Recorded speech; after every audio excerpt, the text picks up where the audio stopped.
Joining the rooms like Shannon Neale. Shannon, well played tonight and an awesome win. How did it feel out there on the ground? Yeah, it was amazing. Obviously got pretty close there towards the end, but we're a strong finishing team where we think we're well conditioned, so we're able to outrun them, outperform them, which is great, and get the win for both Dunks and Baz, which is a great result.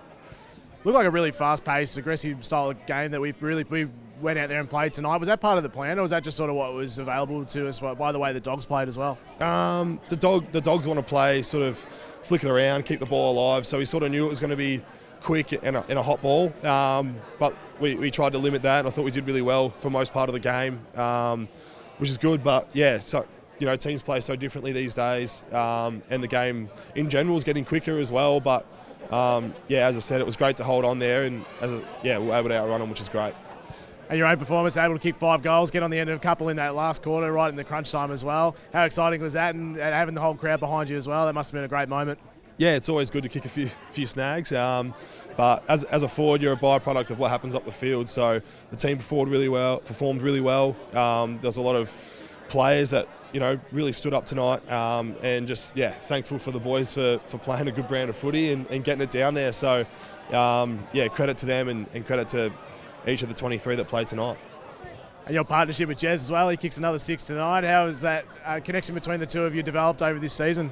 Yeah, I think it's still developing, but it's coming along nicely. I sort of knew throughout the year that I just had to stay patient and keep going, and the game would sort of break open for me as an individual. But yeah, I've still got a long way to go. But yeah, Jez is a phenomenal talent.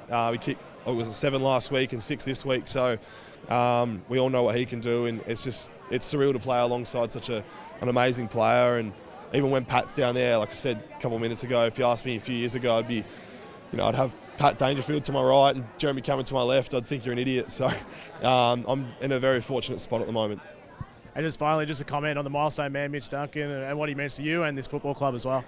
Yeah, he as I said before again, sorry, but he was the first player I met after getting drafted. He was in WA, obviously being a WA boy, and he represented the club so well, and I fell in love instantly. And I knew I was very lucky at the time to have been picked where I and landed here. So yeah, he's been amazing for me. I think he's always got to look out for his WA boys, which is great, and he's always been so welcoming, and he's an extremely smart player. So even though I mentioned Pat and Jez before, just that wealth of experience and amazing player he is, I'm so grateful to have played in such a big game tonight.